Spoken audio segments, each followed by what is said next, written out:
Chapitre 8e. Si les Romains ont été tolérants. Chez les anciens Romains, depuis Romulus jusqu'au temps où les chrétiens disputèrent avec les prêtres de l'Empire, vous ne voyez pas un seul homme persécuté pour ses sentiments. Cicéron douta de tout, Lucrèce nia tout, et on ne leur en fit pas le plus léger reproche. La licence même alla si loin que Pline le naturaliste commence son livre par nier un dieu, et par dire qu'il en est un, c'est le soleil. Cicéron dit, en parlant des enfers, « Non est annus tam excors quae credat » Il n'y a pas même de vieil imbécile pour les croire. Juvénal dit, « Nec pueri credunt » Les enfants n'en croient rien. On chantait sur les théâtres de Rome, « Post mortem nihil est, ipsaque mors nihil » de Sénèque. Rien n'est après la mort même n'est rien. Abhorrons ces maximes, et tout au plus pardonnons-les à un peuple que les évangiles n'éclairaient pas.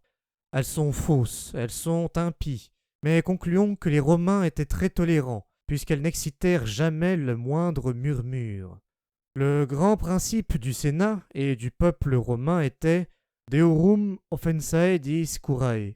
C'est au Dieu seul de se soucier des offenses faites aux dieux. Ce peuple roi ne songeait qu'à conquérir, à gouverner et à polisser l'univers. Ils ont été nos législateurs, comme nos vainqueurs, et jamais César, qui nous donna des fers, des lois et des jeux, ne voulut nous forcer à quitter nos druides pour lui, tout grand pontife qu'il était d'une nation notre souveraine. Les Romains ne professaient pas tous les cultes, ils ne donnaient pas à tous la sanction publique, mais ils les permirent tous. Ils n'eurent aucun objet matériel de culte sous Nouma, point de simulacre, point de statue. Bientôt, ils en élevèrent au dieu Maiorum Gentium, que les Grecs leur firent connaître. La loi des 12 tables, Deos peregrinos neculunto, se réduisit à n'accorder le culte public qu'aux divinités supérieures approuvées par le Sénat. Isis eut un temple dans Rome, jusqu'au temps où Tibère le démolit, lorsque les prêtres de ce temple corrompus par l'argent de Mundus le firent coucher dans le temple sous le nom du dieu Anubis avec une femme nommée Pauline. Il est vrai que Joseph est le seul qui rapporte cette histoire. Il n'était pas contemporain, il était crédule et exagérateur. Il y a peu d'apparence que, dans un temps aussi éclairé que celui de Tibère, une dame de la première condition eût été assez imbécile pour croire avoir les faveurs du dieu Anubis. Mais que cette anecdote soit vraie ou fausse, il demeure certain que la superstition égyptienne avait élevé un temple à Rome avec le consentement public. Les Juifs y commerçaient dès le temps de la guerre punique. Il y avait des synagogues du temps d'Auguste, et ils les conservèrent presque toujours, ainsi que dans Rome moderne.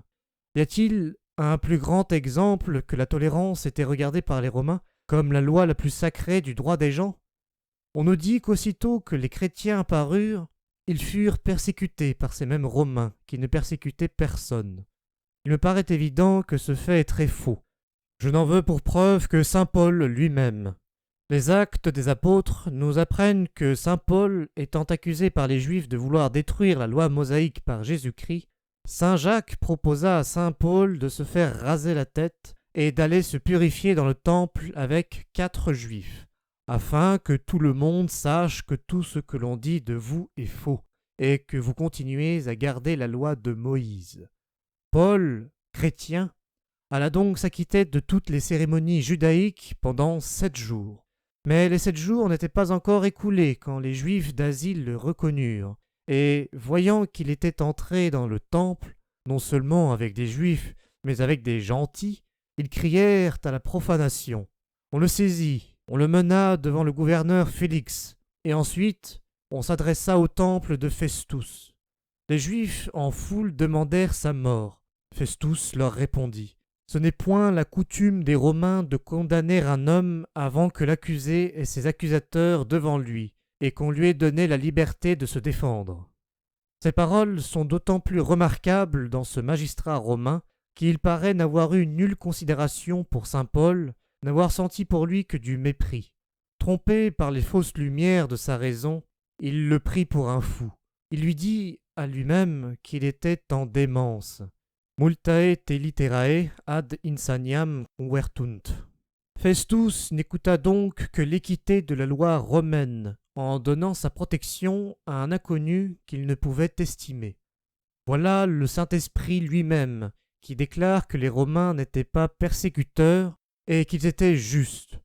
Ce ne sont pas les Romains qui se soulevèrent contre saint Paul, ce furent les Juifs. Saint Jacques, frère de Jésus, fut lapidé par l'ordre d'un Juif sadducéen et non d'un Romain. Les Juifs seuls lapidèrent saint Étienne, et lorsque saint Paul gardait les manteaux des exécuteurs, certes, il n'agissait pas en citoyen romain. Les premiers chrétiens n'avaient rien sans doute à démêler avec les Romains. Ils n'avaient d'ennemis que les Juifs, dont ils commençaient à se séparer. On sait quelle haine implacable portent tous les sectaires à ceux qui abandonnent leur secte. Il y eut sans doute du tumulte dans les synagogues de Rome. Suétone dit, dans la vie de Claude, chapitre 25, « Iudaios impulsore Christo assidue tumultuantes Roma expulit ». Il se trompait en disant que c'était à l'instigation du Christ. Il ne pouvait pas être instruit des détails d'un peuple aussi méprisé à Rome que l'était le peuple juif. Mais il ne se trompait pas sur l'occasion de ces querelles. Suétone écrivait sous Adrien, dans le second siècle. Les chrétiens n'étaient pas alors distingués des Juifs aux yeux des Romains. Le passage de Suétone fait voir que les Romains, loin d'opprimer les premiers chrétiens, réprimaient alors les Juifs qui les persécutaient. Ils voulaient que la synagogue de Rome eût pour ses frères séparés la même indulgence que le Sénat avait pour elle, et les Juifs chassés revinrent bientôt après. Ils parvinrent même aux honneurs, malgré les lois qui les en excluaient. C'est Dion Cassius et Ulpien qui nous l'apprennent. Est-il possible qu'après la ruine de Jérusalem, les empereurs eussent prodigué des dignités aux Juifs et qu'ils eussent persécuté, livré aux bourreaux et aux bêtes des chrétiens qu'on regardait comme une secte de Juifs? Néron, dit-on, les persécuta. Tacite nous apprend qu'ils furent accusés de l'incendie de Rome et qu'on les abandonna à la fureur du peuple. S'agissait-il de leur croyance dans une telle accusation? Non, sans doute.